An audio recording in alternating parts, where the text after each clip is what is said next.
How to use or how to add Apple Pay on Amazon. Hello everybody, welcome back to my channel. This is me Pipin, and today I'll guide you and explain you and how you can easily use Apple Pay on Amazon.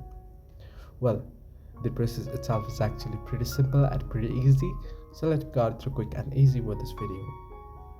In order to use Apple Pay on Amazon, what you can do is you can simply set up Apple Pay on your iPhone first by adding a debit or credit card to your iPhone's digital wallet. Once you do so, you want to open up the Amazon application and add items into your cart, the items that you would like to buy. Then you want to proceed to checkout and select payment options. Now there you want to select the Apple Pay option, then confirm your address and payment details, authenticate it, and you're good to go. So this is how you can use Apple Pay on Amazon. Hope this video helped you. Do like and subscribe, and do not forget to leave a comment down below if you have any further issues as well.